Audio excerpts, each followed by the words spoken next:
Wonderful. Thank you so much for all of your incredible work and for fascinating talks. I think we would be amiss if we didn't start out sort of addressing the issue that is sort of around us in the zeitgeist today, especially in the United States, but also really worldwide.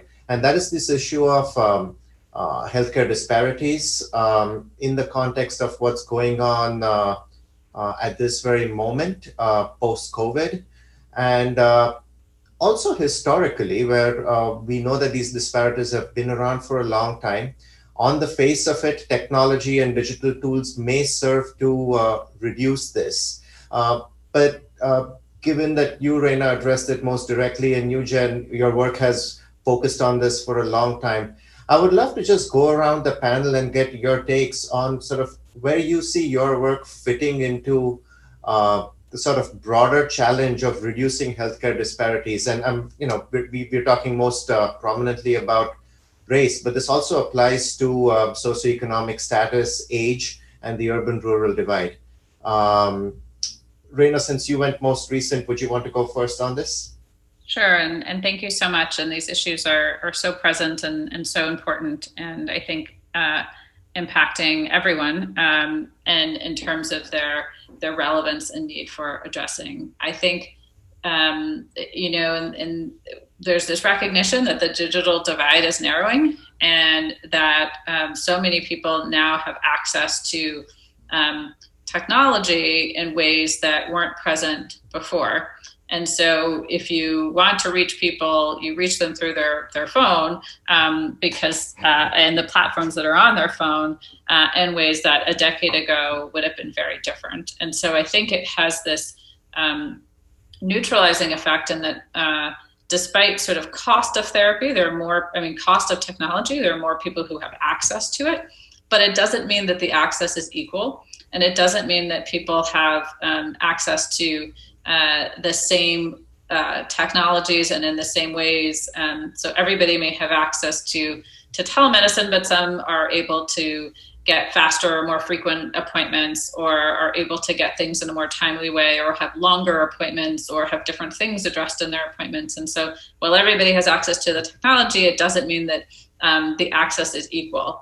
In terms of the social media data, I think one of the important areas is just a continued hyper focus on protection of data and concern about discrimination in the way that data can be used. Some of the work we showed so that we can predict mental health conditions with just very small amounts of data. And so making sure that people are aware of that and thinking about ways that we can allow people to have more control over their data, more understanding of what's being shared, and the ways in which that data is being used. Thank you. Danielle, you're based out of the UK, where there has been upheaval, but it's a slightly different set of circumstances. But also, as someone that's an expert in machine learning, we'd love to hear your perspectives on this. Yeah, thank you, Ipsit, and thank you everyone for those interesting presentations. So I think this is a very important issue, and I think I loved all the talks, but I think particularly one thing that impressed me was the study Jennifer presented. I think really thinking carefully about how do you do the sampling, how do you sample among underrepresented groups. This is very hard. It's very hard to build that trust, to get people to participate in studies. And it's very encouraging to see this sort of work where you're reaching out to the community and really thinking, what is the sample size needed in order to get a good signal, and in order to get the right interventions to these groups that are underrepresented, therefore end up in a situation of being marginalized as well. That's one of the limitations, I would say, with a lot of the data I work with. It's observational data, and what you observe, people who, as Raina was saying, a lot of the people who use technology are people who have privilege, whether it's someone who's from an underrepresented group. They're not representative of their demographic, probably. So I think this is really important. Getting representative samples across all areas of society is super important. And from a machine learning perspective, it's how do you design these studies? And we need more data sets like this, that are really well designed to really eliminate this disparity in interventions that we provide. Thank you, Danielle. Jennifer, I'll turn to you next. You, of course, have probably been thinking about this longest and most deeply of all of us. And in many ways, your work is it's sort of a beacon that shows us that, yes, in fact, technology can enable us to reach populations that we might not otherwise be able to reach effectively.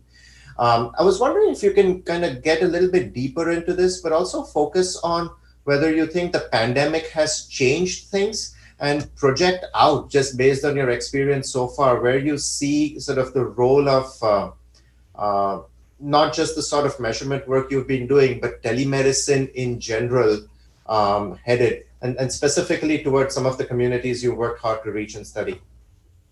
Yeah, I think the pandemic has revealed things, and I don't know if I hope it is a turning point in a positive direction, but I do think that there's a lot of signs of hopefulness that this can really alter our practices and what we know and who we know it from.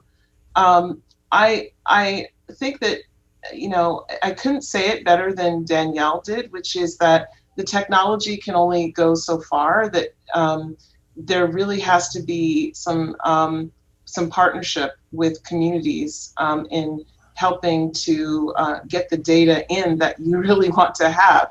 And step one in that is defining your target population. I think that there's too many studies out there that are using convenience sampling. And it's convenient to do that. That's kind of why the data are there, but it's actually not the data that's going to move us forward. And so, and it's definitely not the kind of data that's going to help us reveal disparities or mechanisms of disparities. So one of the things just to say is that in the community that I'm working with now, the offspring study that I described, which are these middle-aged people who were raised by parents who live in Washington Heights in northern Manhattan.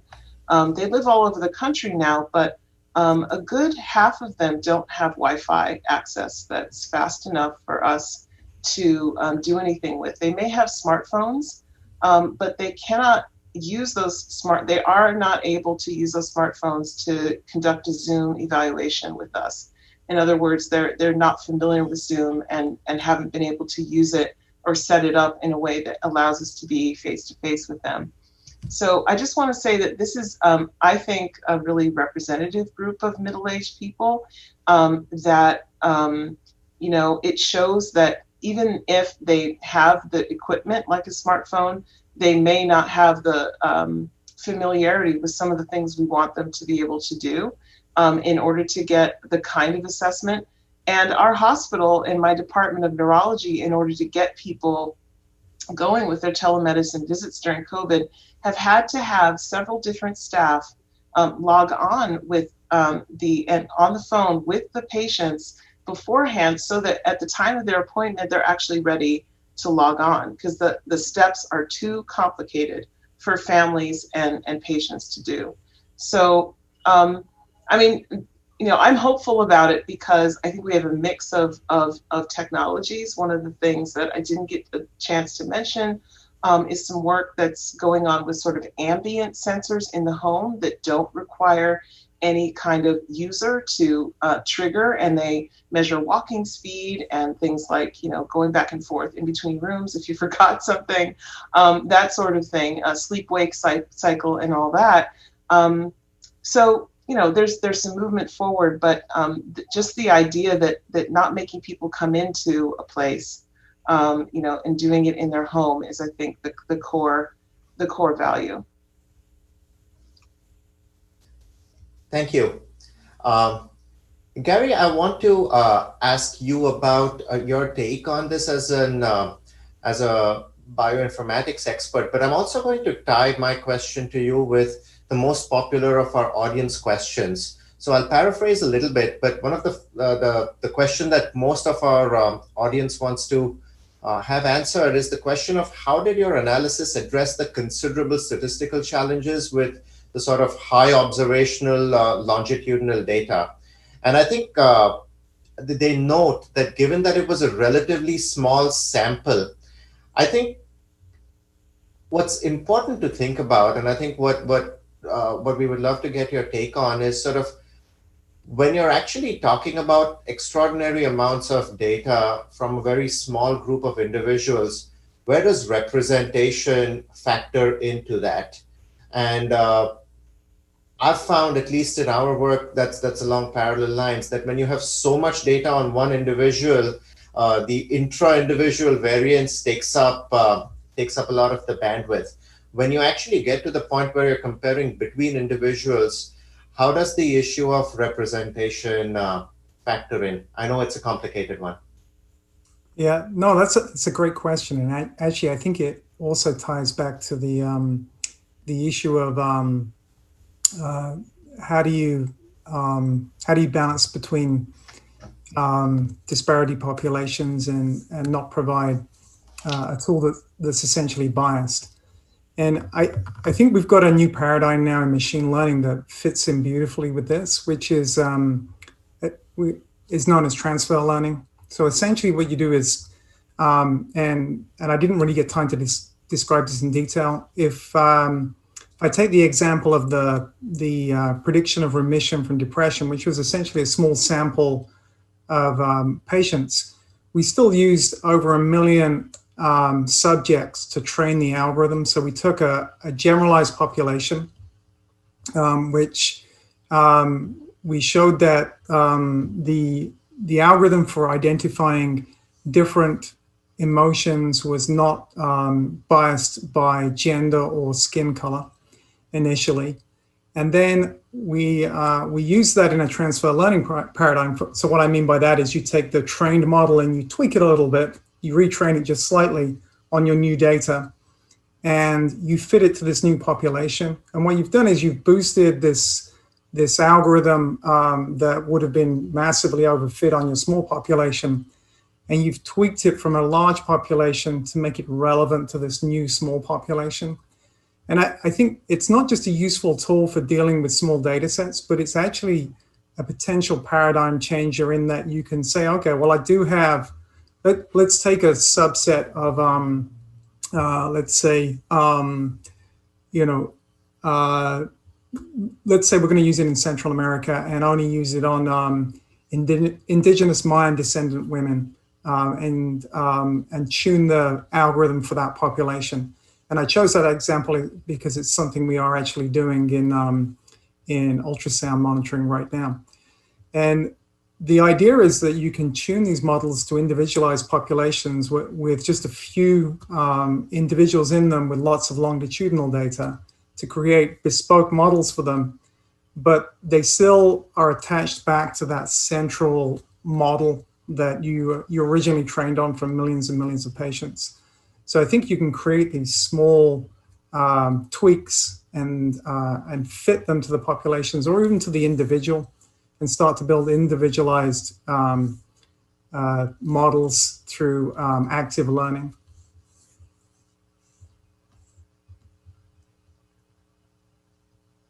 Thank you. I have a couple of questions that also came from the audience. These are paired questions, right? So the first question is for Gary and Danielle. And one of our listeners asks, do you have any insights or forthcoming work on how your respective approaches can apply to drug development? Do you want to go first, Gary? I saw Danielle on mute, so I'm after you. So I think so the work that I do in particular is not targeted towards drug development. It's more targeted towards interventions. So, for example, I think in terms of targeting interventions, thinking of things like can we use reinforcement learning to develop strategies to decide what are the best actions, or what are the best subsets of actions to take. But I think this is an area that in other disease areas and probably in mental health as well. So a lot of the work I have done in the past was on Aslan's allergy, and this has been used in terms of drug development, where you're trying to understand heterogeneity.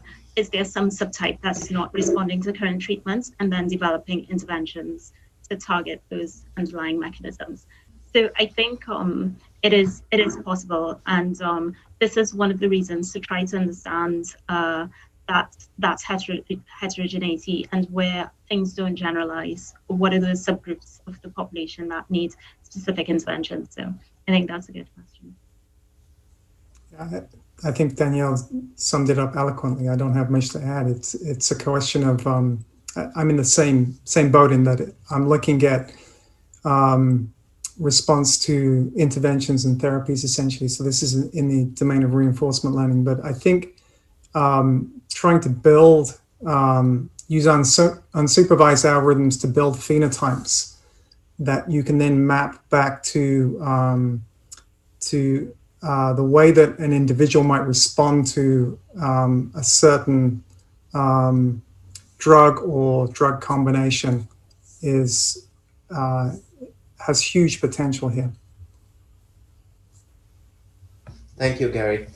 The next question I'll direct to both Reina and Jen, and it's about it kind of goes back to how we opened our discussion, but tools like social mediomics and also testing remotely. What are the limitations on data collection? And a couple of specific things here. Reina, our audience wants to know if you can capture and store all the words that someone types, or can you get sentences? And does AI factor into this?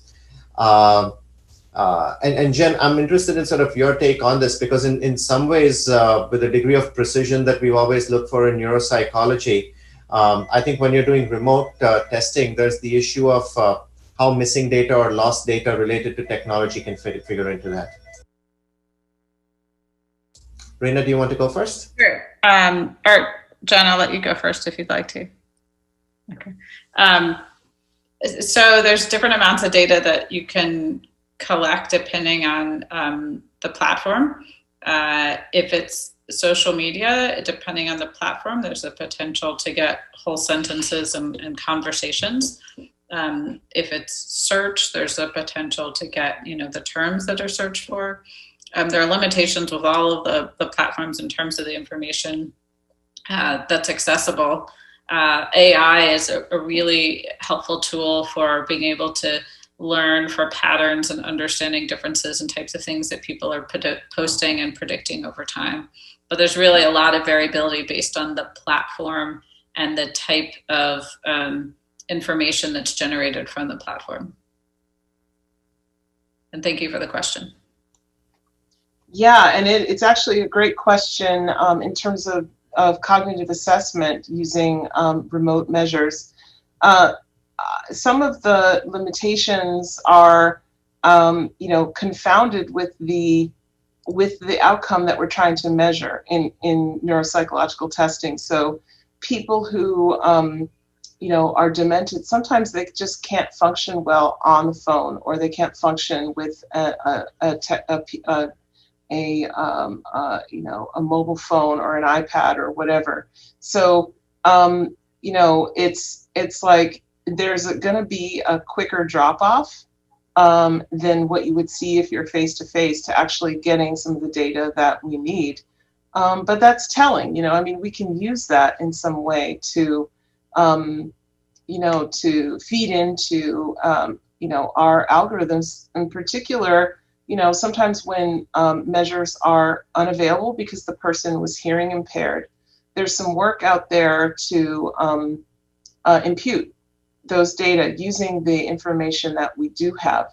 And so that of the work that I know of, some of it in the studies that I mentioned during my talk, it's actually pretty successful in imputing some of the data that's needed for people who have either visual limitations or hearing limitations in the studies. So I think we can muddle our way through in a way with imputation, but you're right about the precision thing, and this is particularly problematic for speeded tasks over the phone.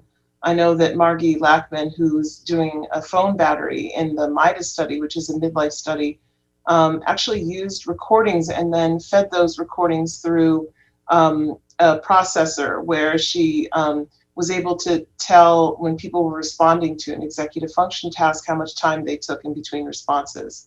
And that's a whole big deal. So, people have to really invest in that technology to do it. What we're doing is we're recording our conversations, particularly when it comes to fluency tasks. And one wonderful thing is that we can then use those recordings to measure some important sort of semantic and linguistic measures that are sensitive, can be more sensitive than the total correct score in and of itself. So there are advantages to the technology, and then there are also some limitations. But I think those limitations can be addressed with for the most part, with imputation and other kind of creative solutions. Thank you. Gary, this next question is our most popular and is directed at you. One of our audience members asks, people with schizophrenia differ in cardiovascular illness, metabolic syndrome, sedentary behavior, etc. from controls. Did you match these concerns in your study? And if so, do you believe the signals that you're finding is specific to schizophrenia, or is it more generally applicable to mental health issues? Yeah, I'd call the study that we did there a proof of concept because, of course, you don't know whether the algorithm is going to provide a positive signal to a completely different diagnosis. So I think it's important to frame it in terms of how would you use such an algorithm. I don't think you would use it to try and screen for schizophrenia, but rather you would use it as a severity of illness. So you'd interpret the probability as how schizophrenic am I today? And you would trend that over time to see severity of symptoms, so that essentially you could be passively identifying the severity of your own symptoms or a patient's symptoms, and then potentially titrate medication or behavioral therapies appropriately, or just to look at a response to a therapy in itself. So I just, even though it's built as a classifier, I interpret it as a how far am I from in quotes normal. So the patients were matched in terms of demographics, and in particular they were unemployed controls. So they were matched in terms of freedom to behave as well, because the schizophrenics were also unemployed.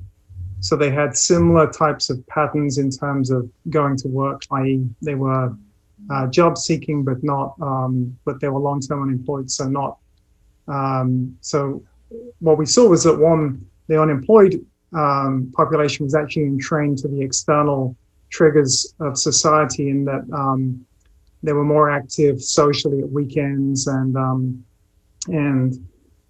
when the periodic money came in, they were more active, whereas the schizophrenics had a much more randomized set of behaviors, if you like, and less entrained to society. Thank you. I'll tag a question onto that, and I'm asking this as effectively the only psychiatrist clinician as part of this panel, right? One of the joys of doing this is getting to interact with a group of experts that are so interdisciplinary in the work they do. And really the only way to do work in digital mental health is by finding ways to work with people whose skills complement your own. I think it's just too big for any one specialty to handle in and of itself. As a clinician, what's sort of becoming increasingly obvious as more data are being available is that a lot of our terminology and classification and just the language of psychiatry starts to feel obsolete. Just a simple example is major depressive disorder is effectively a somewhat ad hoc collection of 8 individual symptoms, all of which we can now measure with quite a bit of accuracy.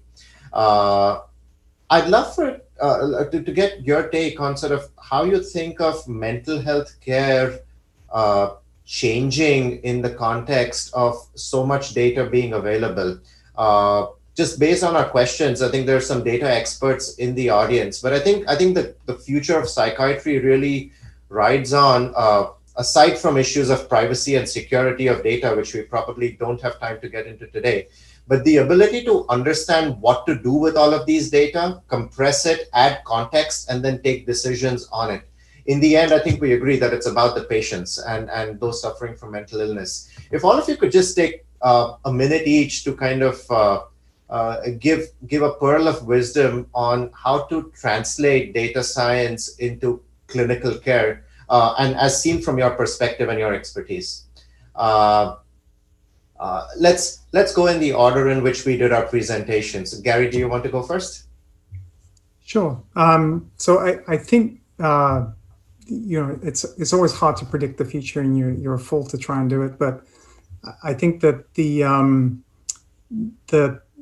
way in which the field is moving is an increased awareness of the type of data that we're generating. I think, Rainey, you called it digital exhaust. I like that expression. And or was it Jennifer? You said that. I forget who said that. But the idea that we can use our digital footprint to inform ourselves about our behaviors and provide a better way of synthesizing the data together without poring over every Facebook post and every nuance that we expel out into the digital ether is extremely empowering, I think. And data science, I think, has a lot to tell us about building personalized models around that can inform us of our own goals. So, of course, everybody has a different objective or goal in life as well. So you can make up your own data that you're comfortable processing, and then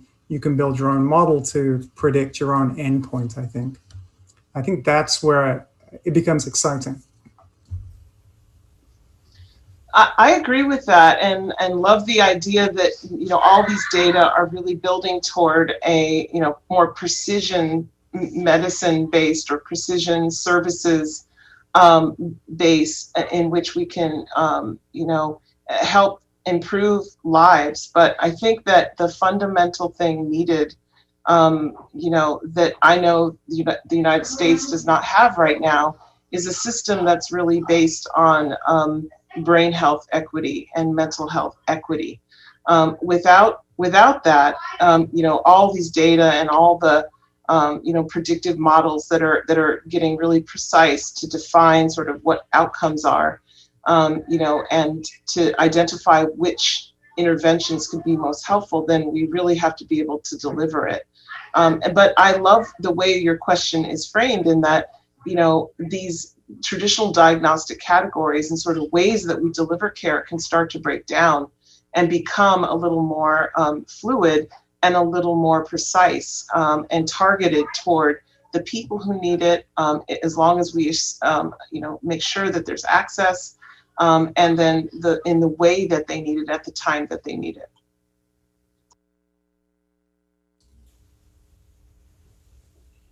Danielle? So I think this is a great question. So I think we are still scratching the surface. I do agree with what Gary and Jennifer said, but in terms of the scale of data and just trying to do this, I think we're still in the process of discovery in terms of the amount of data that we have. How are we discovering, generating hypotheses, and really discovering and uncovering what are those, uncovering, trying to understand this heterogeneity using those unsupervised learning techniques. And from that generating of hypotheses, we move along to hypothesis testing, which is the next sequelae. But also, I think one of the big challenges is from this hypothesis generation, how do we create actionable insights?